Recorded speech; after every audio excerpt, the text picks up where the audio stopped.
Сәлеметсіздер ме, құрметті 10 сынып бітірушілері. Бұл видеода біз сіздермен дайындық үшін жоспарлаған 10 нұсқамыздың ең соңғысы 10-шы нұсқаның Б бөлімін қарастыратын боламыз.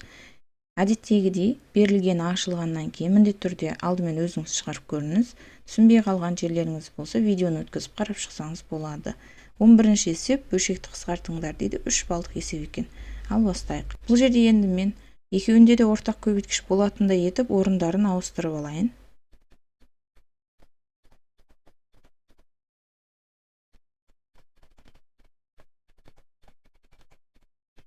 Ары қарай алдымен А-ны жақша сыртына шығарсам, С қосылған Д жақшада қалады. Келесінен минус Б-ны шығарып жіберетін болсам, тағы да С қосылған Д жақшада қалады.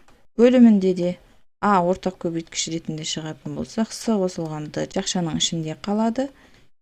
Келесінен Б плюсымен шығады, жақшада қалады С қосылған Д. Енді ұқсас есеп шығарып жүргендер бірден жауабында біліп тұрған шығарсыздар. С қосылған Д жалпы түрде шығып кетсе, А азайтылған Б қалады. Бөлімінде С қосылған Д шығатын болса, А қосылған Б жақшада қалады. Бұл жердегі С қосылған Д-лар қысқарып кетсе, жауабымыз А мен Б-ның айырымы оның қосындысына қатынасы түрінде екен. Жауап дайын, есеп аяқталды.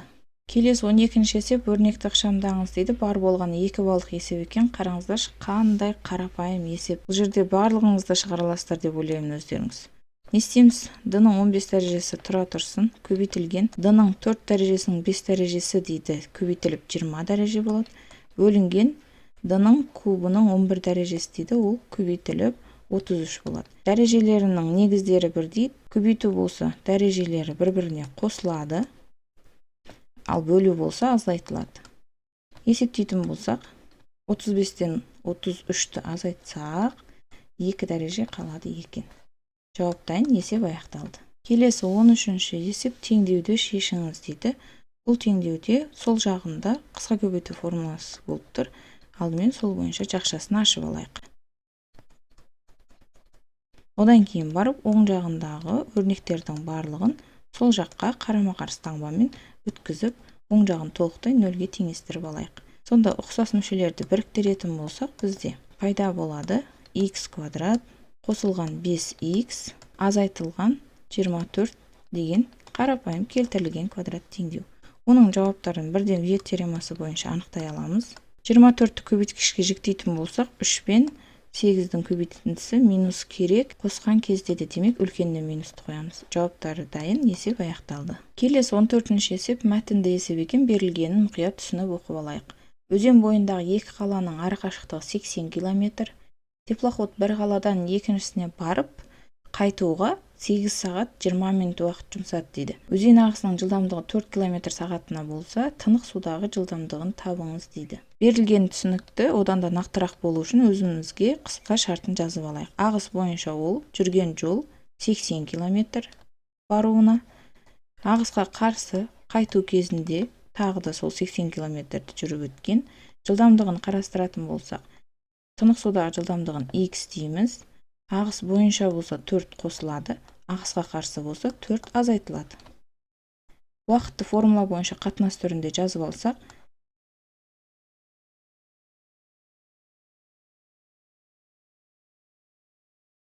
жалпы ағыс бойынша және ағысқа қарсы жүріп өтуіне оның жұмсаған уақыты 8 сағат 20 минут. Енді 20 минут дегенді де толықтай сағатқа айналдыратын болсақ, 60-қа бөлшереміз. Бұл 3-тен 1 деген бөлшек екен. 8-дің қасына тіркейік. 8,3-тен 1. Араласанды бөлшекке айналдырып қоятын болсақ, бұрыс бөлшек түрінде 3-тен 25 болады. Енді бөлшек рационал теңдеуімізді жазсақ болады.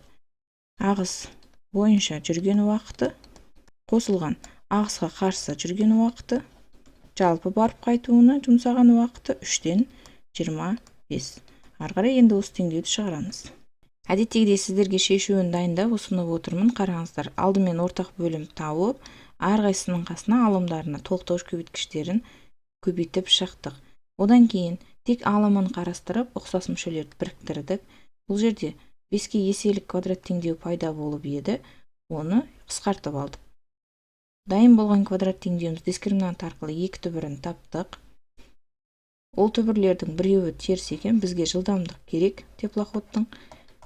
Сол үшін оң нәтижені ғана қабылдаймыз. Жауап 20 км/сағат екен. Есеп аяқталды. Келесі 15-ші есеп квадрат функция берілген. Алдымен оның нөлдерін табыңыз дейді. Нөлдерін табуымыз үшін функциямызды y-сіз көшіріп жазып алып, тең 0 деп, осы квадрат теңдеуіміздің түбірлерін табуымыз керек. Енді бұл жерде дискриминантты қолданғанымыз ыңғайлы.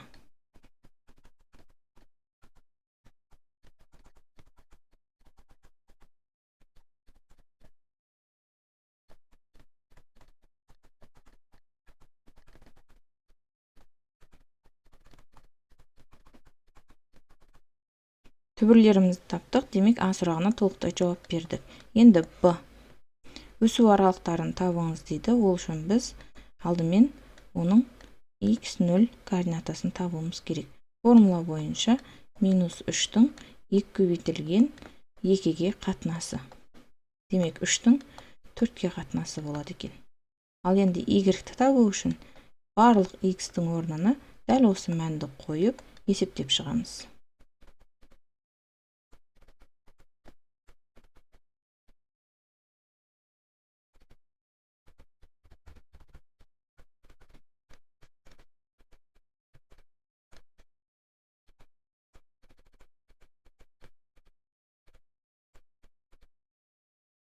Парабола төбесінің координаталарын анықтадық. Енді параболамыз жоғары бағытта алып тұрғандықтан өсу аралығы бізде 4-тен 3-тен плюс шексіздікке қарай болады. Енді В сұрағының жауабын бірден сәйкесінше жауап бере аламыз. Минус шексіздіктен дәл осы 4-тен 3-ке дейін болады. Жауаптар жазылды, есеп аяқталды. Келесі 16-ші есеп теңсіздіктер жүйесін шешіңіз дейді. Енді жүйенің әрқайсысын бөлек-бөлек қарастырайық. Біріншісі бізде рационал теңсіздік болып тұр екен. Оны жазып алайық. Оны шешу үшін бірінші кезекте біз мүмкін мәндер жиынын білуіміз керек. Яғни бұл жерде бөлшектің бөлімі 0-ге тең болмауы керек. Ол деген сөз x тең емес 2-ге деген сөз. Ары қарай алым бөлімін бөлек-бөлек қарастырып, нөлдерін тауып аламыз. X квадрат азайтылған 4 тең 0 деп алымын қарастыратын болсақ, бұл жерден бізде екі түрлі түбір шығады. Плюс минус 2 деген. Ал енді бөлімін тең емес деп қарастырамыз. Дәл мүмкін мәндер жиыны шығады. X тең емес 2 деген. Оны интервалдар әдісі арқылы жіктейтін болсақ, теңсіздік белгісі үлкен немесе тең деп тұр. Демек, алымынан шыққан түбірлерді бояймыз. Ең кішісі минус 2, оның іші боялады. Одан кейін 2 деген түбір алым бөлімінде қайталанып тұр, боялмайды. Аралықтарға жіктейік, қайталанып тұрған түбіріміздің астын сызып қоямыз. Ол кезде таңба тұрақты болады. Оның екі шетінде екеуінде плюс болды, ары қарай ауысады. Бізге керегі плюс еді, оны штрихтап қоятын болсақ, осы аралық екен. Аралықпен жазып қоятын болсақ, минус 2-ден 2-ге дейін 2-ні шығарып жүреміз жауаптан, және 2-ден ары қарай плюс шексіздікке дейін. Енді теңсіздік жүйесінің екіншісі бізде квадрат теңсіздік болып тұр екен. Оның түбірлерін қарапайым квадрат теңдеу деп қарастырып тауып алатын болсақ, бірінші түбірі 0, ал екінші түбірі 2-ге тең болып тұр. Оның өзін бөлек интервалға салатын болсақ, теңсіздік белгісі қатаң емес екен. Онда ішін бояймыз осы екі түбіріміздің де. Аралыққа бөлейік. Енді бұл жерде плюс, минус, плюс деп таңбаларын қойып шығатын болсақ, бізге керегі теріс аралық. Демек, оның жауабы 0-ден 2-ге дейін болып тұр. Екі жүйеміздің де жауабын бір интервалға салатын болсақ, қараңыздар, қандай түбірлер бар бізде, бәрін белгілейік. Боялып тұрған минус 2 деген түбір бар. Және одан кейінгісі тағы бір боялып тұрған 0 деген түбір бар. Және боялмайтын 2 деген түбір бар. Біріншісінің жауабын жоғарыға штрихтайық. Минус 2-ден 2 кірмейді, және 2-ден ары қарайды. Ал екіншісінің жауабын төменге штрихтайық. Ол 0-ден 2-ге дейін. Бұл жерде 2 міндетті түрде боялмайды, өйткені мүмкін мәндер жиынына жатпайды. Сонымен екеуінің қиылысып тұрғаны бізге жауап болады. Жалпы жауабымыз сонда 0-ден 2-ге дейін екен. Жауап жазылды, есеп аяқталды. Келесі 17-ші есеп геометриялық прогрессияға байланысты екен. Екінші мүшесі мен бесінші мүшесінің сан мәні беріліп тұр. Онда геометриялық прогрессияның бірінші мүшесін, яғни b1-ді және еселігін q-ді анықтауымыз керек екен. Енді алдымен екеуі беріліп тұрса, екеуінен жүйе құрып алайық. b2 дегеніміз өзі b1 көбейтілген q. Ол 25-ке тең екен. Ал енді b5 дегеніміз b1 мен q-дің 5-тен 1-ді азайтсақ, 4-ші дәрежесінің көбейтіндісі 3125-ке тең екен. Енді осы жерде жүйелерді бір-біріне бөлетін болсақ, яғни екіншісін жазайық алымына. Оны бөлеміз біріншісіне. Демек 3125-ті де 25-ке бөлуіміз керек екен.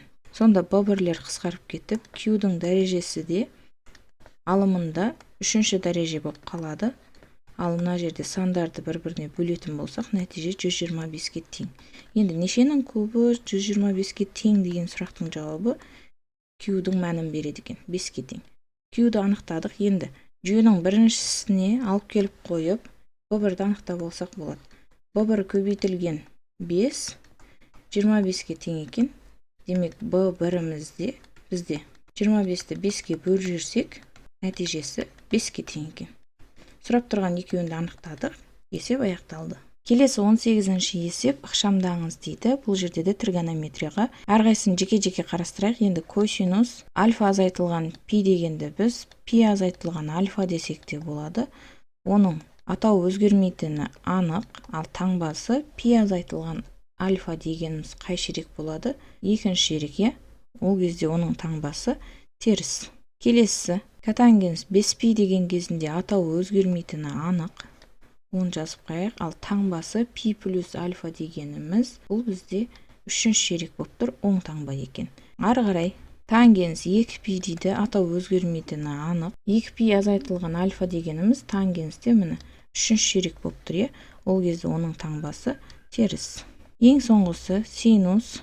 Бұл жерде ортақ минусты шығарып жіберетін болса, синус 2π плюс альфа десек болады, Сол бойынша синус атау өзгермейтіні анық. Ал енді таңбасына келетін болсақ, алдында минусы бар, тағы 2π плюс альфа деген кезімізде оң таңба болып тұр. Бірінші ширекте алдындағы минусы тұрады. Енді анықтап алғанымыздың барлығын орын-орнына қояйық.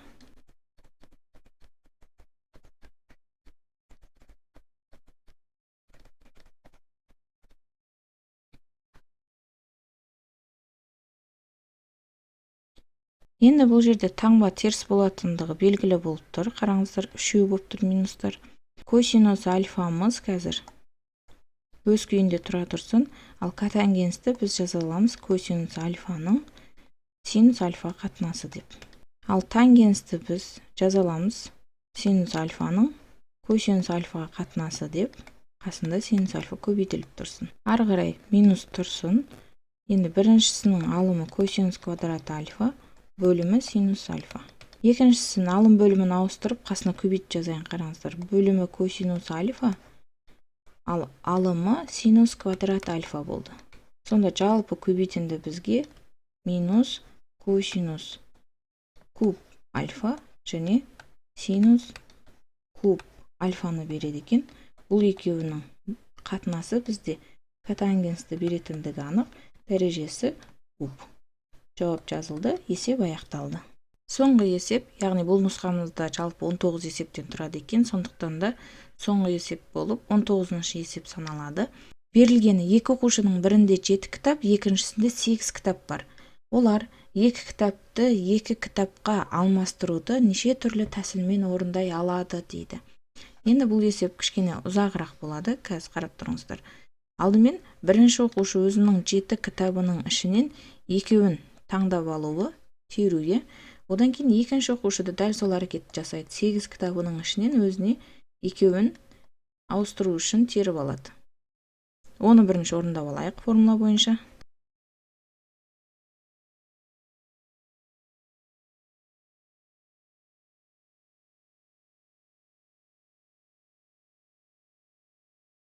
Сонымен бірінші оқушы 7 кітабының ішінен 2 кітапты 21 түрлі тәсілмен таңдап алады екен. Ал екінші оқушы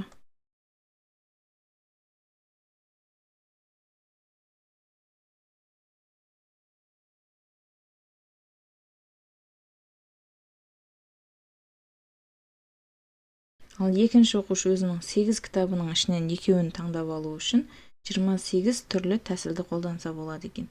Енді жалпы осы әрекеттерінің бір-біріне көбейтіндісі бізге екеуінің бір-бірімен алмастырған тәсілдерін береді. Яғни екеуін бір-біріне көбейтеміз нәтижелерін. Сонда 21-ді көбейтуіміз керек болып тұр 28-ге. Сонда жалпы екеуі бір-бірімен екі кітаптан 588 тәсілмен алмастыра алады екен. Осымен құрметті білім алушылар, біз дайындыққа жоспарлаған нұсқалардың барлығын толықтай қарастырып шықтық. Сұрақтарыңыз бар болса, комментарийге қалдырыңыздар міндетті түрде. Толық нұсқаларды қарастырып, дайындықтарыңызды шыңдаңыздар. Барлықтарыңызға сәттілік.